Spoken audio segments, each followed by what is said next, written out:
So hi hello welcome to one team Talks. One Team ടോക്സിൽ ഇന്ന് എൻ്റെ കൂടെ ഉള്ളത് വൺ ടീമിൻ്റെ ട്രിവാൻഡ്രം ബ്രാഞ്ചിൽ പഠിച്ച കൃഷ്ണപ്രിയയാണ്.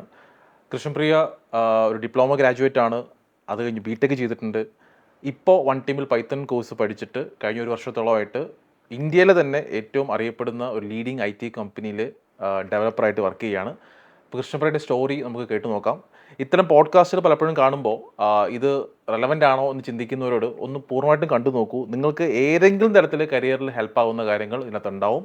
സോ നമുക്ക് നേരെ എപ്പിസോഡിലേക്ക് കിടക്കാം. So Krishnapriya hi, welcome to one team talks. അപ്പോൾ ഇപ്പോൾ കൃഷ്ണപ്രിയ വർക്ക് ചെയ്യുന്ന അതൊരു വളരെ അടിപൊളി കമ്പനി ചെയ്യുന്നത്. ഇപ്പോൾ ഏതാണ്ട് ഒരു വർഷത്തോളം കംപ്ലീറ്റ് ചെയ്യാറാവുന്നു. നല്ല പാക്കേജ്, നല്ല കമ്പനി, ടെക്നോ പാർക്കിലടുത്താണ് വർക്ക് ചെയ്യുന്നത്. പക്ഷേ എനിക്ക് തോന്നുന്നൊരു ഒരു 10 വർഷം മുൻപ് നഴ്സിംഗ് പഠിക്കണം എന്നുള്ള അതിയായ മോഹത്തോട് ഇറങ്ങിത്തിരിഞ്ഞ കൃഷ്ണപ്രിയയും ഇതിനെപ്പറ്റി ഞാൻ കേട്ടിട്ടുണ്ട്. അപ്പോൾ എന്താണ് ഈ ഒരു +2 കഴിഞ്ഞിട്ട് നഴ്സിംഗ് പഠിക്കാം എന്ന് അന്ന് ആലോചിച്ചിരുന്നതിൻ്റെ കാര്യം ഒന്ന് ഓർക്കുന്നുണ്ടോ, എന്തായിരുന്നു എന്നുള്ളത്? അതെന്താന്ന് വെച്ചാൽ ഞാൻ +2 ബയോസയൻസ് ആണ് പഠിച്ചത്. അപ്പം എന്താ പറയുക, നമുക്ക് ബയോളജി ആ ഒരു ഇതിൽ പോകണമെന്നായിരുന്നു. അപ്പോൾ ഡോക്ടർ, എഞ്ചിനീയർ ആ ഒരു സൈഡിലേക്ക് ഞാൻ ചിന്തിച്ചിട്ടേ ഇല്ല, ആലോചിച്ചിട്ടേ ഇല്ല. എൻ്റെ കസിൻ സിസ്റ്റർ ചേച്ചി പുള്ളിക്കാരി നേഴ്സായിരുന്നു. അപ്പം എനിക്ക് ആ ഒരു സൈഡ് ഭയങ്കരമായിട്ട് ഇഷ്ടമായിരുന്നു. അപ്പം അങ്ങനെയാണ് എനിക്ക് നഴ്സിങ്ങിന് പോകണം എന്നൊരു ആഗ്രഹം ഉണ്ടായിരുന്നത്. അപ്പം അത് +2 കഴിഞ്ഞ് ഞാൻ പാരാമെഡിക്കൽസ് കാര്യങ്ങളൊക്കെ ഞാൻ അപ്ലൈ ചെയ്തിട്ടുണ്ടായിരുന്നു. ഓക്കെ. അപ്പോൾ അങ്ങനെയാണ്. അപ്പം നഴ്സിംഗ് പിന്നെ അത് കഴിഞ്ഞ് ആ പ്ലാൻ ഉപേക്ഷിച്ചോ? പിന്നെ വേണ്ടെന്ന് തീരുമാനിച്ചു? ഇല്ല, അങ്ങനെയല്ല. +2 കഴിഞ്ഞ് നമ്മളിങ്ങനെ ഓരോന്ന് അപ്ലൈ ചെയ്യാൻ തുടങ്ങുമല്ലോ. ഫ്രണ്ട്സ് എല്ലാവരും അപ്ലൈ ചെയ്താണ് ഞാൻ നിരത്തി പിടിച്ച എല്ലാത്തിനും അപ്ലൈ ചെയ്തിട്ടുണ്ടായിരുന്നു. ഡിഗ്രിക്കായാലും പോളിക്കായാലും പിന്നെ കീം അതും കൊടുത്തായിരുന്നു. പക്ഷെ കീമും നീറ്റും ഞാൻ എഴുതിയില്ല, എക്സാം എഴുതിയില്ല.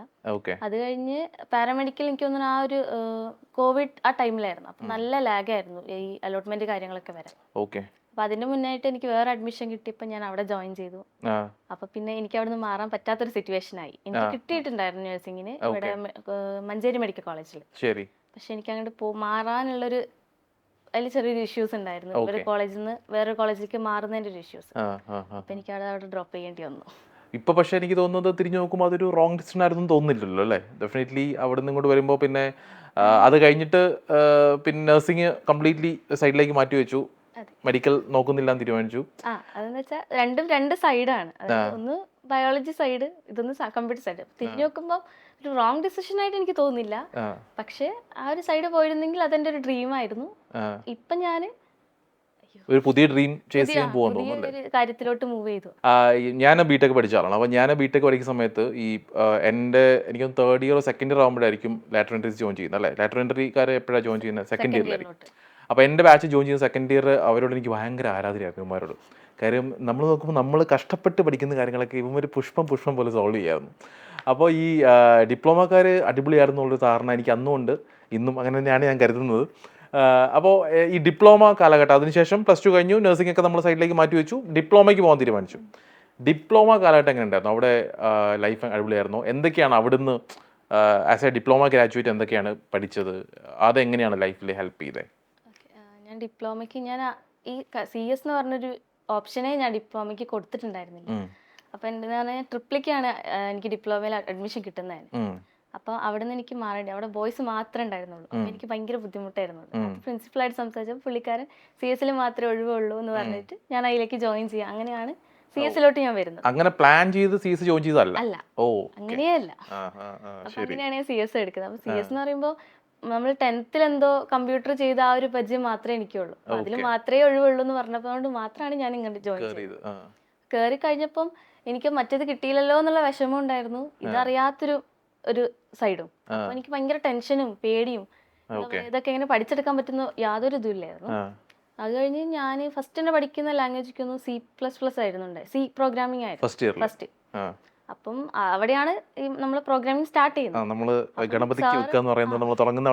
സാറ് പഠിപ്പിക്കുമ്പോൾ സത്യം പറഞ്ഞാൽ ഇതെന്ത് തേങ്ങ എന്നുള്ളൊരു സെറ്റപ്പായിരുന്നു. എന്നുവെച്ചാൽ എനിക്ക് അറിയത്തുമില്ല. ഞാൻ എൻ്റെ കൂടെ പഠിച്ചവരൊക്കെ ആണെങ്കിലും അധിക പേരും എന്താ പറയാ +2 കമ്പ്യൂട്ടർ സയൻസ് എടുത്ത് വന്നവരാണ്. അവർക്ക് ബേസിക്സ് അറിയാം, പഠിപ്പിക്കുന്ന കാര്യം എന്താണെന്ന് അറിയാം. പക്ഷെ എനിക്കിതൊന്നും മനസ്സിലാവുന്നില്ല അങ്ങോട്ട്. പിന്നെ മെല്ലെ മെല്ലെ നമ്മളിങ്ങനെ പഠിച്ചെടുക്കണം. അവിടെ എന്ന് വെച്ചാൽ ഞാൻ പഠിച്ച ഡിപ്ലോമ കോളേജിൽ ഭയങ്കര സ്ട്രിക്റ്റ് ആയിരുന്നു. എന്നുവെച്ചാൽ അന്ന് നോട്ട്സ് വേണം, പിന്നെ ഓരോ മൊഡ്യൂൾസ് കഴിയുമ്പോൾ ടെസ്റ്റ്, അങ്ങനെ കാര്യങ്ങളൊക്കെ. പക്ക ഒരു എന്താ പറയാ എല്ലാം ഒരു സ്റ്റാൻഡേർഡ് ആയിട്ട് പോകുന്ന ഒരു സെറ്റപ്പ് സ്ട്രക്ചേർഡ് ആയിട്ട് അല്ലേ? സ്ട്രക്ചേർഡ് ആയിട്ട്. അപ്പം നമ്മൾ അതിന്റെ കൂടെ പയ്യെ പഠിച്ചു പോകുമല്ലോ. ഏത് കോളേജായിരുന്നു? ഞാനിവിടെ വെള്ളിമാടുകുന്ന് JDT ഇസ്ലാം പോളിടെക്നിക് കോളേജ്. ഓക്കെ, ശരി. അപ്പം അങ്ങനെയാണ് ശരിക്കും പറഞ്ഞാൽ ഞാനിങ്ങനെ എന്താ പറയാ, അവിടെ തിയറിറ്റിക്കലി എല്ലാം ഭയങ്കര പക്കയായിരുന്നു. പിന്നെ ഇപ്പോൾ പ്രാക്ടിക്കൽ സെക്ഷൻ പറയുമ്പോഴും എനിക്ക് തോന്നുന്നു എല്ലാവരും പറയും പോളിയിൽ ഭയങ്കര പ്രാക്ടിക്കൽ സാധനമാണ്. എനിക്ക് അങ്ങനെ വലിയൊരു അഭിപ്രായമൊന്നുമില്ല. കാരണം അവിടെയും പ്രാക്ടിക്കൽ സൈഡ് പഠിപ്പിക്കുന്നുണ്ട്, പക്ഷേ നമുക്ക് ആ ചോദിക്കുന്ന ക്വസ്റ്റ്യൻസ് തന്നെ ആയിരിക്കും നമ്മൾ എക്സാമിന് ഉണ്ടാവുന്നത്. അപ്പൊ നമുക്ക് വലിയ ബുദ്ധിമുട്ട് വരത്തില്ല. അപ്പം മൊത്തത്തിൽ നോക്കുമ്പോൾ പോളിയൊക്കെ ഭയങ്കര അടിപൊളിക്ക് തന്നെയായിരുന്നു. അവിടെ നിന്നാണ് ഞാൻ ശരിക്കും പഠിക്കാൻ തുടങ്ങിയത്. +2 വരെയൊക്കെ ഞാനൊരു ആവറേജ് സ്റ്റുഡന്റ് ആയിരുന്നു. ഇവിടേക്ക് എത്തിയപ്പോ നമ്മള് അങ്ങനെയല്ല, അവിടെ പഠിക്കണമായിരുന്നു, അത് നിർബന്ധമായിരുന്നു. അത് ശരിക്കും കോളേജിന്റെ ഒരു അഡ്വാൻറ്റേജ് ഇല്ല അല്ലേ? അവർ അങ്ങനെ ഒരു സ്ട്രക്ചറിലേക്ക് നമ്മളിപ്പോ എക്സാംസ് ആയാലും ഒത്തിരി റിവിഷൻസ് കാര്യങ്ങള് അവര് നമ്മളെന്തായാലും പഠിച്ചു പോകും, അങ്ങനെയായിരുന്നു. അപ്പൊ അത് കഴിഞ്ഞ് അങ്ങനെ അക്കാഡമിക്കലി സ്ട്രോങ് ആയി തുടങ്ങി അല്ലേ? അക്കാഡമിക്കലി കുഴപ്പമില്ലാണ്ട് പോയി. ഇപ്പൊ CS പാർട്ട് ആയാലും നമ്മളങ്ങ് പഠിച്ചു പോയി കൂടെ തന്നെ. ഓക്കെ. അപ്പോൾ എനിക്കൊന്ന് പ്രോഗ്രാമിംഗിന്റെ ഫണ്ടമെന്റൽസ് ശരിക്കും പഠിക്കുന്നത് അവിടെ നിന്നായിരിക്കും അല്ലേ? തിയറി സൈഡും ഒക്കെ പഠിച്ചു തുടങ്ങുന്നത് തുടങ്ങിയത് തന്നെ അവിടെ നിന്നാണ്. ഓക്കെ. അത് കഴിഞ്ഞ് പോളി കഴിഞ്ഞിട്ട് പിന്നെ എന്ത് സംഭവിച്ചു? പോളി കഴിഞ്ഞിട്ട് പിന്നെ നമുക്ക് ഈ കരിയർ ഗൈഡൻസ് ക്ലാസ്സസ് ഒക്കെ ഉണ്ടാവില്ല, അത് ഇടയ്ക്കിടയ്ക്ക് ഫൈനൽ ഇയർ ഒക്കെ ആയിരിക്കും. അപ്പോൾ ആക്ച്വലി എനിക്ക് ഇങ്ങനെ ഒരു ബിടെക് ഇങ്ങനെ ഒരു ഇതുണ്ടെന്ന് എനിക്ക് അറിയത്തില്ലായിരുന്നു. അപ്പൊ അവിടുന്ന് അങ്ങനെ വന്നപ്പോൾ ഒരു സാറാണ് ഇങ്ങനെ പറഞ്ഞത്, നമുക്ക് ഇങ്ങനെ ഒരു ഓപ്ഷൻ ഉണ്ട്, ഒരു ലെറ്റ് എന്ന് പറഞ്ഞ ഒരു എക്സാം ഉണ്ട്, അപ്പൊ അത് എഴുതിയിട്ട് നമുക്ക് സെക്കൻഡ് ഇയറോട് ബിടെക്കിലോട്ട് കയറാം എന്നുള്ള മൈൻഡിൽ. അപ്പൊ അന്ന് നോക്കുമ്പോൾ എനിക്ക് ഡിപ്ലോമ കഴിഞ്ഞൊരു ജോബിലോട്ട് നോക്കാന്നുള്ളൊരു മൈൻഡില്ലായിരുന്നു. പഠിച്ചാൽ കൊള്ളാന്ന് അങ്ങനെ തോന്നി. പിന്നെ അങ്ങനെ ഞാനും എൻ്റെ ഒരു ഫ്രണ്ട് കൂടി ഉണ്ടായിരുന്നു, ഞങ്ങളൊരു ലെറ്റിന്റെ കോച്ചിങ്ങിന് പോയിട്ടുണ്ടായിരുന്നു. കോഴിക്കോട് തന്നെയായിരുന്നു. ലെറ്റിന്റെ കോച്ചിങ് ഒക്കെ നന്നായിട്ട് ഇങ്ങനെ പോയി. അവിടെ നോക്കുമ്പോൾ എനിക്ക് തോന്നുന്നു ഞാൻ കീമിൽ പഠിച്ച അതേ ഒരു വൈബ് സാധനമായിരുന്നു ഇവിടെ. അപ്പൊ ഞാൻ കീമിന്റെ കോച്ചിങ്ങിന് പോയിട്ടുണ്ടായിരുന്നു. കോച്ചിങ് അല്ല, ഞാൻ +2 ട്യൂഷന്റെ കൂടെ കീമിന്റെ കോച്ചിങ്. അങ്ങനെ അപ്പൊ ഞാൻ നോക്കുമ്പോൾ അതേപോലത്തെ കൈൻഡ് ഓഫ് ക്വസ്റ്റ്യൻസ് കാര്യങ്ങളൊക്കെ ഈശ്വര പോയി എന്നുള്ളൊരു മൈൻഡായിരുന്നു. രക്ഷപ്പെട്ടു എന്നല്ല, നമ്മള് കുടുങ്ങിന്നാണോ? അങ്ങനെയല്ല, നമ്മളിപ്പോ ഏതായാലും ബിടെക് എടുക്കാൻ തീരുമാനിച്ച്. അപ്പൊ അന്ന് ഞാൻ കീം ഒഴിവാക്കിയത് എനിക്ക് അത് പറ്റൂല എന്നുള്ള മൈൻഡിൽ തലേ ദിവസമാണ് ഞാൻ അച്ഛനോട് പറയുന്നത് ഞാൻ എഴുതുന്നില്ല. ശരി. ഞാൻ അങ്ങനെ അങ്ങ് പഠിക്കുന്നില്ലായിരുന്നു. പിന്നെ നമ്മള് കോച്ചിങ്ങിനൊക്കെ പോയി. വഴിയായപ്പം കോവിഡിന്റെ ആ ഒരു സമയത്തായിരുന്നു. അപ്പം നമ്മുടെ ക്ലാസ് ഒക്കെ ഓൺലൈൻ ആയിട്ട് മാറി. ആ സമയത്താണ് കോവിഡിന്റെ ആ ഒരു സ്റ്റാർട്ടിങ്. ക്ലാസ്സസ് ഒക്കെ ഓൺലൈനായി. അത് കഴിഞ്ഞ് പിന്നെ എക്സാംസ് ഒക്കെ എക്സ്റ്റെൻഡ് ചെയ്ത് പോകാൻ തുടങ്ങി. അത് കഴിഞ്ഞ് കുറച്ച് കഴിഞ്ഞപ്പോൾ പറഞ്ഞ എക്സാം ഇല്ല എന്ന് വന്നു. നമ്മള് ബിടെക്കിലോട്ട് എടുക്കുന്നത് നമ്മുടെ മാർക്സ് നോക്കിയിട്ടാന്ന് പറഞ്ഞു. ഡിപ്ലോമയുടെ ഫൈനൽ ഇയർ മൊത്തത്തിലുള്ള മാർക്സ് നോക്കിയിട്ടാണ് എടുക്കുന്നതെന്ന് പറഞ്ഞു. നമ്മള് ഡിപ്ലോമയില് അത്യാവശ്യം നല്ല പഠിച്ച് മാർക്ക് ഉണ്ടായിരുന്നു. അപ്പൊ ആ ഒരു ഇതിൽ ഡിപ്ലോമയിൽ ഒരു പഠിപ്പിയായിരുന്നു കൃഷ്ണപ്രിയ? ചെറുതായിട്ട്. ഓക്കെ, കുഴപ്പമില്ല, ചെറുതായിട്ട്, ചെറിയ രീതിയിൽ. ശരി. അപ്പൊ അങ്ങനെ ആ മാർക്കിന്റെ അടിസ്ഥാനത്തിലാണ് പിന്നെ exam lateral entry exam test ഇല്ലായിരുന്നു അതല്ലേ? മാർക്കിനെ ബേസ് ചെയ്ത് തന്നെ. ഓക്കെ. അപ്പൊ പിന്നെ എത്തിപ്പെടുന്നത് കേരളത്തിലെ പലരുടെയും ഡ്രീം കോളേജ് ആയിട്ടുള്ള CETയിലാണ്. അതായത് ഇപ്പോൾ CETയിൽ പഠിക്കുന്നവരോടൊക്കെ എനിക്ക് അന്ന് നമ്മളിങ്ങനെ നോക്കി നിൽക്കും, CET പഠിക്കുന്ന ഏതോ ഒരു മഹാൻ എന്നൊക്കെ നമ്മൾ ചിന്തിക്കുന്ന ആൾക്കാരായിരുന്നു ആ സമയത്തൊക്കെ, ഞാൻ പഠിക്കുന്ന സമയത്തൊക്കെ. ഇപ്പോഴും അല്ല, CET is A brand name in Kerala. അപ്പോൾ അങ്ങനത്തെ ഒരു കോളേജിൽ എത്തിപ്പെടുമ്പോൾ അതും കൃഷ്ണപ്രിയയുടെ വീട് കോഴിക്കോടാണ്, അതുവരെ ഡിപ്ലോമ വരെ പഠിച്ചതെല്ലാം കോഴിക്കോടാണ്. എഗെയിൻ പക്ഷേ ഏറ്റവും മോസ്റ്റ് ഫേവറേറ്റ് ആയിട്ടുള്ള ഒരു ക്യാമ്പസിലേക്ക് എത്തിപ്പെടുന്നു. എങ്ങനെയായിരുന്നു CETയിലെ ഒരു എക്സ്പീരിയൻസും അവിടെ എങ്ങനെയായിരുന്നു ആ ഒരു 3 വർഷം കടന്നുപോയത്? CET എന്ന് പറയുമ്പം നമ്മള് ഇപ്പൊ ലെറ്റിന്റെ കോച്ചിങ്ങിന് പോകുന്ന സമയത്ത് സാർ ഇങ്ങനെ ഇടയ്ക്കിടയ്ക്ക് ഇങ്ങനെ ഓരോ ക്യാമ്പസിന്റെ ഫോട്ടോസ് ഒക്കെ ഞങ്ങൾക്ക് ഇങ്ങനെ കാണിച്ചു തരായിരുന്നു. അപ്പൊ അതിലിടയ്ക്ക് കാണിച്ചിരുന്ന ഒരു കോളേജായിരുന്നു CET. മോട്ടിവേറ്റ് ചെയ്യാൻ വേണ്ടിയിട്ട്. എന്നിട്ട് കാണിച്ചിട്ട് പറയും പഠിക്കുവാണെങ്കിൽ ഇങ്ങനത്തെ കോളേജിലൊക്കെ പഠിക്കണം എന്നൊക്കെ പറയും. അപ്പം ഈ ഫിസിക്സിലെ ക്വസ്റ്റ്യൻസ് ഒക്കെ കാണുന്ന ഞാൻ നോക്കി ഈശ്വര ഏതെങ്കിലും ഒരു കോളേജ് കിട്ടിയാൽ മതി എന്നുള്ള മൈൻഡിലാണ് ഞാൻ. അപ്പൊ അവിടെ നിന്നാണ് ഞാൻ ഈ CET എന്നുള്ള പേര് കേട്ട് തുടങ്ങിയത്. ഇപ്പൊ ഇങ്ങനെ നമ്പർ 1 കോളേജാണെന്ന് അറിയുന്നത്. പിന്നെ അവര് കോളേജിന്റെ ലിസ്റ്റസ് ഒക്കെ ഞങ്ങൾക്ക് തരുന്നുണ്ടായിരുന്നു. അപ്ലൈ ചെയ്യുമ്പോൾ ഇന്ന ഓർഡറിൽ അപ്ലൈ ചെയ്യണം, ആ രീതിക്കൊക്കെ. അപ്പൊ നോക്കുമ്പോ അച്ഛൻ പറഞ്ഞു അടുത്തുള്ള ഏതെങ്കിലും കോളേജിൽ കൊടുത്താൽ മതി. കോഴിക്കോട് ഭാഗത്ത് തന്നെ കൊടുത്താൽ മതി. പക്ഷെ നമുക്ക് ഇവിടുന്ന് ഒരു ലിസ്റ്റ് തന്നിട്ടുണ്ടായിരുന്നു. അപ്പൊ ഞാൻ ആ ഒരു ബേസിസിൽ തന്നെ ഫസ്റ്റ് CET അങ്ങനെ ആ ഒരു ഓർഡറിൽ തന്നെ കൊടുത്തു. അപ്പം റിസൾട്ട് വന്നപ്പോൾ ഞാൻ നോക്കിയിട്ടുണ്ടായിരുന്നു, എൻ്റെ ഒരു ഫ്രണ്ട് ആയിരുന്നു നോക്കിയിട്ട് എന്നെ വിളിച്ച് പറഞ്ഞിട്ടുണ്ടായിരുന്നത്. അപ്പൊ ഒരു ട്രിവാൻഡ്രം കോളേജിൽ നമുക്ക് കിട്ടിയെന്ന് പറഞ്ഞു. അപ്പൊ ഞാൻ നോക്കുമ്പോൾ ട്രിവാൻഡ്രത്ത് 2 കോളേജ് ഉണ്ട്. അപ്പൊ ഞാൻ ഒട്ടും പ്രതീക്ഷിക്കുന്നില്ല CET ആണെന്ന്. ഞാൻ മറ്റേ കോളേജാണെന്ന് വിചാരിച്ചത്. പിന്നെ എൻ്റെ പോളിയിൽ മിസ് വിളിച്ചിട്ട് പറഞ്ഞ് എന്നോട് കൺഗ്രാറ്റ്സ് ഒക്കെ പറഞ്ഞു. അപ്പൊ ശരിക്കും എന്താ പറയുക, ലെട്ട് പൊട്ടിയൊരു സെറ്റപ്പായിരുന്നു. കാരണം ഈ കോളേജ് കിട്ടാന്ന് പറയുന്നത് ഞാൻ കേട്ടിടത്തോളം അത് ഭയങ്കര ഒരു സംഭവം കാര്യമായിട്ടാണ്. അതെ. പക്ഷെ എനിക്കിതൊരു ലോട്ടറി അടിച്ച പോലെ ഓക്കെ. അങ്ങനെ കിട്ടി. ഞാൻ ജോയിൻ ചെയ്തു. അച്ഛന് വീട്ടുകാർക്ക് ഭയങ്കര സന്തോഷമായി. ഞാനാണെങ്കിൽ ഒട്ടും പ്രതീക്ഷിച്ചിട്ടില്ല, അവരും പ്രതീക്ഷിച്ചിട്ടില്ല. നമ്മൾ ജോയിൻ ചെയ്യാൻ ഒത്തിരി ലേറ്റ് ആയിട്ടുണ്ടായിരുന്നു. ഈ കോവിഡ് ഇഷ്യൂ ഒക്കെ വന്നോണ്ട്, ലാഗ് വന്നോണ്ട് നമ്മളെ എന്താ പറയുക അലോട്ട്മെന്റ് കാര്യങ്ങളൊക്കെ ലേറ്റ് ആയി. അങ്ങനെ എനിക്ക് തോന്നുന്നു ഞാൻ ഫസ്റ്റ് കയറിയ ക്ലാസ്സിൽ 5th മൊഡ്യൂളാണ് അവിടെ പഠിപ്പിച്ചുകൊണ്ട് നിൽക്കുന്നത്, ഓൺലൈൻ ക്ലാസ്സിൽ. 1 2 3 4 കഴിഞ്ഞു. ആകെ 5 മൊഡ്യൂൾസ് ആണുള്ളത്. അതിൽ 5th മൊഡ്യൂളിന്റെ ക്ലാസ് ആണ് എടുത്തുകൊണ്ടിരിക്കുന്നത്. അപ്പൊ ഭയങ്കര ടെൻഷനായിരുന്നു. ഞാൻ നോക്കുമ്പോൾ ക്ലാസ്സിൽ എല്ലാവരും ഇങ്ങനെ പൊതുവെ പറയും സീറ്റിൽ ഭയങ്കര കുട്ടികളാണ്, അങ്ങനെയാണ് ഇങ്ങനെ എന്നൊക്കെ ഒരു കേട്ടറിവ് എനിക്കുണ്ടായിരുന്നു. അപ്പൊ ഞാൻ നോക്കുമ്പോൾ ക്വസ്റ്റ്യൻസ് ഒക്കെ ചോദിക്കുമ്പോൾ പടപടാ ആൻസേഴ്സ് ഒക്കെ പറയുന്നു. ഞങ്ങൾ ഇങ്ങനെ കിളി പോയവ, ഞങ്ങൾ 6 പേരായിരുന്നു കയറിയിട്ടുണ്ടായിരുന്നു ലെക്ചറിൽ. അപ്പൊ ഞാൻ വിചാരിച്ചു ഈശ്വര ഇതൊക്കെ എങ്ങനെ പഠിച്ചെടുക്കും എന്നുള്ളൊരു ഇതായിരുന്നു എനിക്ക്. പിന്നെ എനിക്ക് ഈ DBMS ഭയങ്കര ഇഷ്ടമായിരുന്നു. അത് ഈ പോളി പഠിക്കുന്ന സമയത്ത് എനിക്ക് അത് ഭയങ്കര ഇഷ്ടമായിരുന്നു. അപ്പം ആ ഒരു ഇൻട്രസ്റ്റ് തുടങ്ങി. ആ ഒരു DBMS ആണ് ശരിക്കും ഞാൻ മര്യാദയ്ക്ക് നല്ലോണം പഠിച്ചു തുടങ്ങിയത് സീറ്റിൽ. പിന്നെ നമ്മൾ വിചാരിക്കും നമ്മളിങ്ങനെ വിചാരിച്ചതിന്റെ കാര്യമില്ലല്ലോ, ബാക്കിയുള്ളവർ പഠിപ്പിയാണെങ്കിൽ നമ്മൾ അവരെ കൂടെ എത്താനാണല്ലോ നോക്കേണ്ടത്. അങ്ങനെ നോക്കി അങ്ങനെ പഠിച്ച്. പിന്നെ ലാസ്റ്റൊക്കെ ആയപ്പം ഈ പ്രൊജക്ട് കാര്യങ്ങളൊക്കെ വരുമ്പോൾ ചെറിയൊരു പ്രശ്നമൊക്കെ ഉണ്ടായിരുന്നു.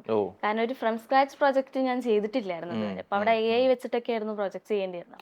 ചെറിയ ബുദ്ധിമുട്ടൊക്കെ ഉണ്ടായിരുന്നു, പക്ഷെ കംപ്ലീറ്റ് ചെയ്യാൻ പറ്റി. പിന്നെ എനിക്ക് ബുദ്ധിമുട്ടായിട്ട് തോന്നിയത് എന്താ വെച്ചാൽ നമ്മളെ പോളിയിൽ ശരിക്കും നമ്മൾ പഠിപ്പിച്ച സാധനം തന്നെയാണ് പ്രാക്ടിക്കൽ ക്വസ്റ്റ്യൻസ് ആയിട്ട് വരുന്നത്. പക്ഷെ CT എന്ന് പറയുന്നത് അപ്ലിക്കേഷൻ ലെവൽ ക്വസ്റ്റ്യൻ ആയിരുന്നു. കാരണം നമ്മൾ പഠിച്ചൊരു സാധനം നമ്മൾ അവിടെ അപ്ലൈ ചെയ്ത് അപ്പൊ എനിക്ക് ആ ഒരു ബുദ്ധിമുട്ടുണ്ടായിരുന്നു. പിന്നെ നമ്മൾ തന്നെ അങ്ങ് എന്നെ തന്നെ ഞാൻ ഇമ്പ്രൂവ് ചെയ്യാൻ നോക്കി. അതാണ് എനിക്ക് ചോദിക്കേണ്ട അടുത്തൊരു ക്വസ്റ്റ്യൻ ആക്ച്വലി. അതായത് ഇപ്പോൾ പറഞ്ഞിടത്തോളം എനിക്ക് മനസ്സിലായത് കൃഷ്ണപ്രിയ ബേസിക്കലി അക്കാഡമിക്കലി അത്യാവശ്യം മിടുക്കിയായുള്ള ഒരാളാണ്, സമ്മതിച്ചാലും ഇല്ലെങ്കിലും. അതായത് തിയറി പഠിക്കുന്നു, എക്സാംസ് പാസ്സാവുന്നു, പ്രാക്ടിക്കൽസും you are also good at. But ഇതിലേക്ക് വരുമ്പോൾ കുറച്ചുകൂടി ആപ്ലിക്കേഷൻ ലെവലിലേക്കൊക്കെ വരുമ്പോൾ അവിടെ ഒരു ഹിക്കപ്സ് ഉണ്ടായിരുന്നോ, ആദ്യം ഡിഫിക്കൽട്ട് ആയിരുന്നു എന്ന് പറഞ്ഞു. അത് പിന്നെ എങ്ങനെയാണ് കറക്റ്റ് ചെയ്തത് ആക്ച്വലി? എങ്ങനെയാണ് പിന്നെ അതിനോട് ഇപ്പോൾ പറഞ്ഞല്ലോ, അതായത് പിന്നെ അതിനോട് യോജിച്ചു എന്ന് പറഞ്ഞല്ലോ, എങ്ങനെയാണ് യോജിക്കപ്പെട്ടത് ആക്ച്വലി? യോജിക്കപ്പെട്ടെന്ന് പറയുമ്പോൾ നമ്മളെ കൂടെ ഉള്ള പിള്ളേരെല്ലാവരും അത്യാവശ്യം നല്ലോണം പഠിക്കുന്ന പിള്ളേരാണ്. അപ്പൊ നമ്മൾ അവരുടെ കൂടെ നിൽക്കണമല്ലോ, അപ്പൊ നമ്മൾ പഠിക്കണം. അപ്പം ഞാനിങ്ങനെ ഈ കുട്ടികളെ തന്നെ കുറച്ച് പേരെ പരിചയമൊക്കെ ആയിട്ടുണ്ടായിരുന്നു ഓൺലൈനിൽ കൂടെ തന്നെ. അപ്പൊ അവരെ കൂടി ഹെൽപ്പ് എടുത്ത് ഞാനിങ്ങനെ അവരോട് തന്നെ ഡൗട്ട്സ് ഒക്കെ ചോദിച്ച് എനിക്ക് ഒത്തിരി ഫ്രണ്ട്സ് ഒക്കെ ഉണ്ടായിരുന്നു. അവരൊക്കെ നന്നായിട്ട് ഈ ഒരു എന്താ പറയുക CS കോഡിങ് കാര്യങ്ങളൊക്കെ നന്നായിട്ട് അറിയുന്നവരായിരുന്നു. അപ്പൊ അവരെയൊക്കെ ഹെൽപ്പ് എടുത്ത് അവരെന്നെ നന്നായിട്ട് സപ്പോർട്ട് ചെയ്ത് ഓരോ ഡൗട്ട്സ് കാര്യങ്ങളൊക്കെ ചോദിച്ച് മനസ്സിലാക്കി അങ്ങനെ ഞാൻ തന്നെ അങ്ങ് പഠിച്ചു തുടങ്ങി ആ ഒരു ഇതില്. അങ്ങനെ CT കഴിഞ്ഞിട്ട് പിന്നെ ക്യാമ്പസ് പ്ലേസ്മെന്റ്സിനൊക്കെ പോകുന്നുണ്ടായിരുന്നോ? അവിടെ അങ്ങനെ ആ ഒരു സ്റ്റേജിൽ എങ്ങനെയാണ് എക്സ്പീരിയൻസ് ഉണ്ടായിരുന്നു? അതായത് ഇന്റർവ്യൂസിനൊക്കെ പോകുമ്പോൾ ഫേസ് ചെയ്യുന്ന ചാലഞ്ചസ് ഒക്കെ എന്തായിരുന്നു ആ സമയത്ത്? CT എന്ന് പറയുമ്പോൾ അത്യാവശ്യം നല്ല പാക്കേജിലാണ് പ്ലേസ്മെന്റ്സ് ഒക്കെ വന്നുകൊണ്ടിരുന്നത്.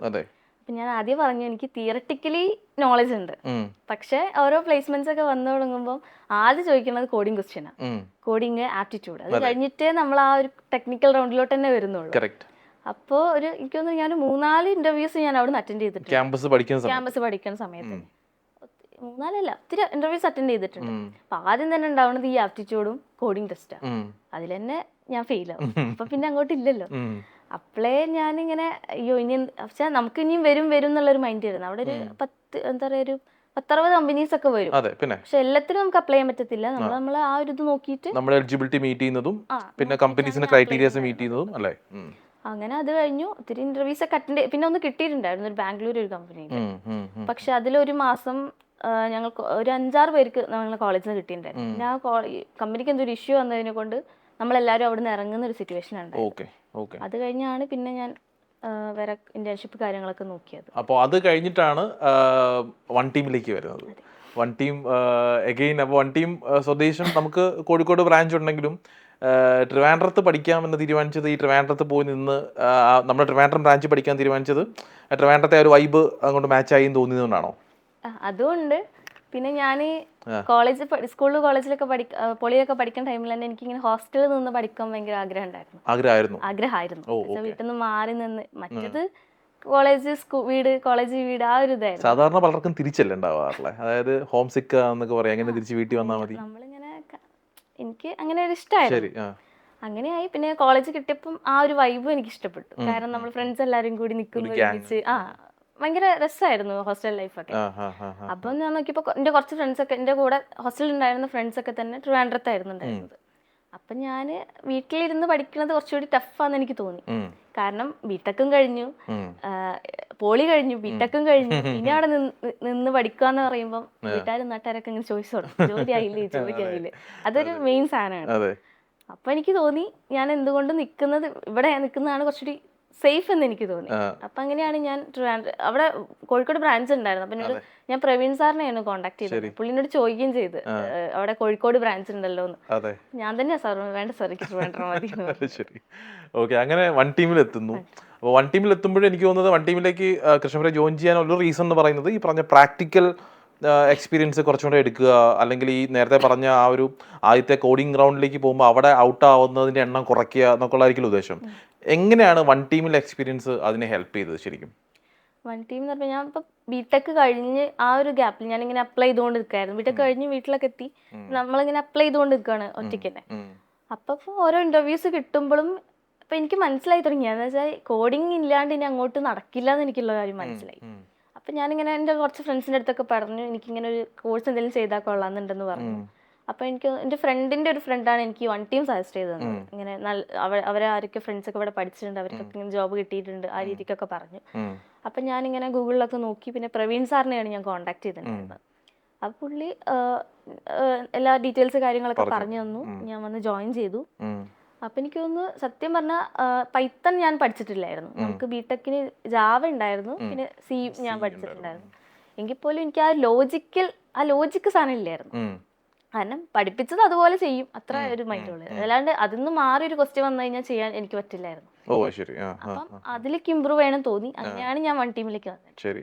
വൺ ടീം എന്ന് പറഞ്ഞാൽ ശരിക്കും എന്താ പറയാ, നമ്മൾ ബേസിക് തൊട്ട് പഠിപ്പിച്ചുകൊണ്ട് അത് കഴിഞ്ഞ ആ ഒരു പീരീഡ് എനിക്ക് തോന്നി എനിക്ക് എന്ത് ക്വസ്റ്റ്യൻ വന്നാലും ചെയ്യാന്നുള്ളൊരു മെന്റാലിറ്റി ആയിരുന്നു. പിന്നെ അങ്ങനെ ഒരു കോൺഫിഡൻസ് ആയിരുന്നു.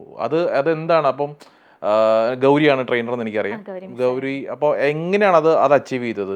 കൂടുതൽ പ്രോഗ്രാംസ് ചെയ്തിട്ടാണോ? ഞാൻ ചോദിക്കാൻ കാര്യം ഇപ്പോൾ പലപ്പോഴും പല ഫ്രഷേഴ്സും ഇവർ ഓക്കെ ഇത്രയൊക്കെ മതി എന്ന് ചിന്തിക്കുന്നുണ്ട്.